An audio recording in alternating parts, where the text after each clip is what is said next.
Welcome to the presentation on using dynamic difficulty adjustment to improve the experience and train FPS games. My name is MINKAI and I'm here to introduce you this paper, which is all about exploring the benefits of using dynamic difficulty adjustment in first-person shooter games.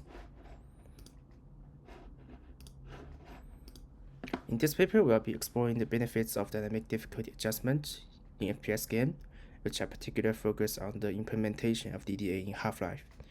First, let's discuss some background information of Bartol's taxonomy of the player types. Now let's dive into the concept of dynamic difficulty adjustment. DDAs are game design techniques that involve adjusting the difficulty level of a game based on the player's performance. When it comes to FPS game, DDA can be particularly effective in enhancing the player experience by adjusting the game's difficulty level in real time. DDA can help players develop their skill and improve their performance.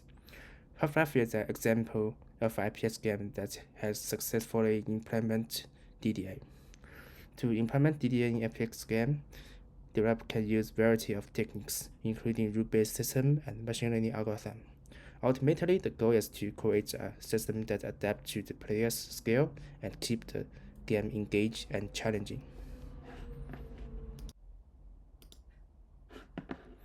First, let's explore why people play video games. There are many reasons why people engage in this activity, including entertainment, socializing, relaxation, and challenge.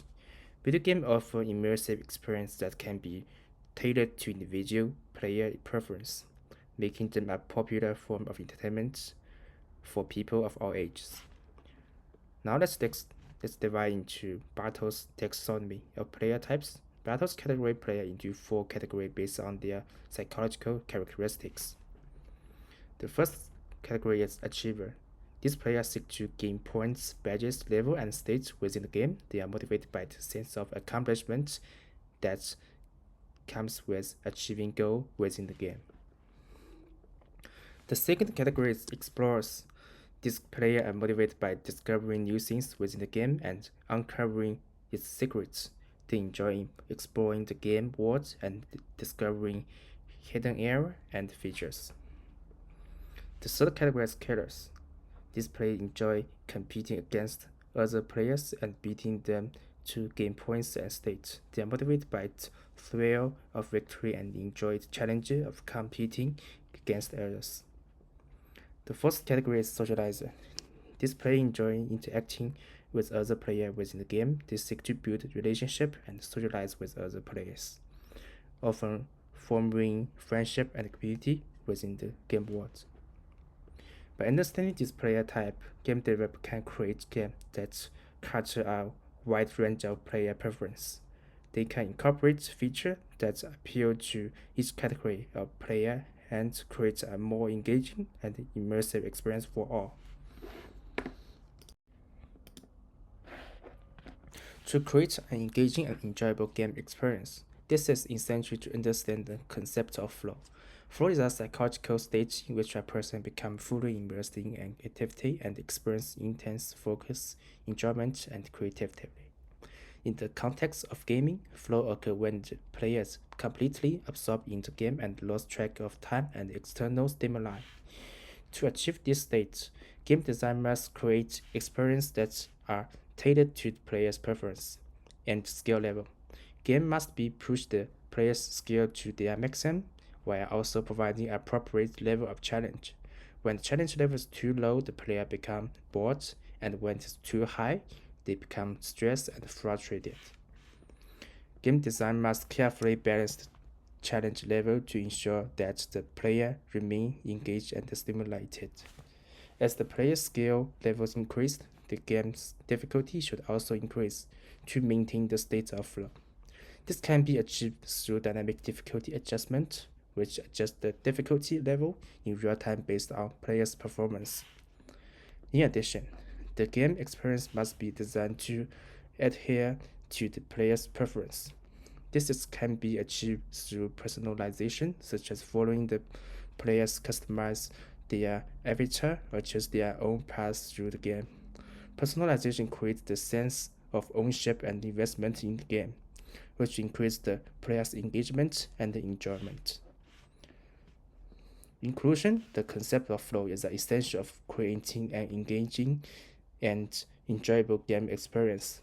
By pushing the player's skill to the maximum while also providing appropriate level of challenge, game designer can create a state of flow that stimulates creativity, enjoyment, and learning.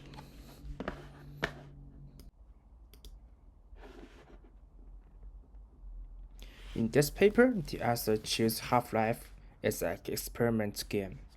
Half-Life was the Valve's debut product and first game in Half-Life series. It quickly became a fan favorite and received critical acclaim for this innovative gameplay and immersive storyline. The game follows the story of Gordon Freeman, a scientist working at the Black Mesa research facility, where an experiment goes terribly wrong, resulting in an alien invasion. The gameplay of Half-Life combining elements of combat, exploration, and puzzle solving. In this section, we will be discussing dynamic difficulty adjustment, a technique using game design to adjust game's difficulty in real time based on players' action and skill level. DDA is used to keep players engaged and prevent them from becoming bored or frustrated with the game. One common DDA technique using a racing game is called rubber banding. This technique is used to ensure that players remain competitive throughout the game. Regardless of their skill level, it works by giving a speed boost to vehicles that are placed behind the player, while slowing down those placed ahead of the player. This creates a rubber band effect, keeping all the players close together throughout the race. Another DDA system developed for Half-Life is the Hamlet system. It is a set of library embedded in the game's engine that monitors several metrics to estimate how well the player will adjust to future situations in the game. This system can make changes to the game's difficulty on the fly, such as adjusting enemy health or reducing the frequency of certain types of enemies.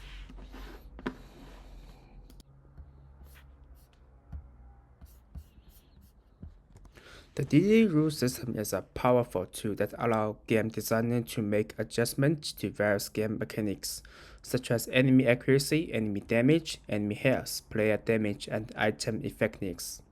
For example, if a player is struggling to defeat a particular enemy, the DDA can adjust the enemy health or accuracy to make it easier for the player to defeat them. Similarly, if a player is finding the game too easy, the system can increase the difficulty by adjusting the enemy damage outputs or spawning more enemies. The DDA is flexible and can be customized to fit the needs of specific games. It allows designers to fine-tune the difficulty of game, ensure that players are always challenged but never overwhelm them. The system also helps to create more personalized game experience, as the difficulty can be adjusted to match the skill level of the individual player.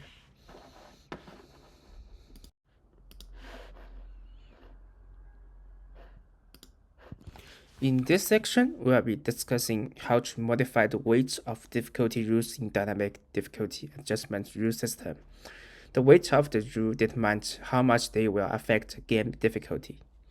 Scenario 1 involving increasing the weight of active rule and two rules that's surrounded by a flat value of 10. This means that the rule close to the active rule will have a great impact on the game's difficulty. In scenario 2, the new weight of the rule is calculated using the Formula 1 for rules that are located before the active rule, and Formula 2 for rules that are located after the active rules. Here, W is new rules weight, W hat represents the old weight, D represents the distance between the current and active rules, and C represents the value obtained from the should change difficulty function. By modifying the weights of difficult rules, game designer can fine-tune difficulty of the game even further. This ensures that the game is always challenging and engaging without becoming too difficult or frustrating for player. With this modification, the DDA creates a more personalized game experience that helps players to stay in zone or state of flow while they are completely absorbed in the game.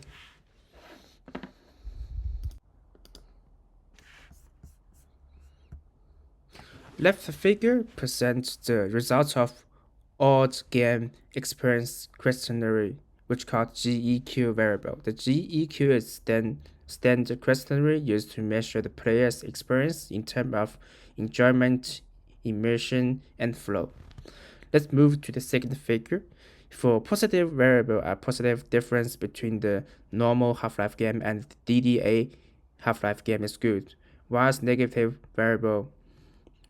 difference are good. It can be seen that the DDA implementation performed better than the original version in 8 out of 11 metrics. The most significant improvement was observed in challenge variable, which had increased considerable. However, the competence metric was slightly reduced as player felt less in control of the game, resulting in announce and tedious. Nevertheless, the other metrics were quite positive, particularly in terms of flow and positive experience. Therefore, the overall result of the study was considered to be very good and aligned with the original expectation.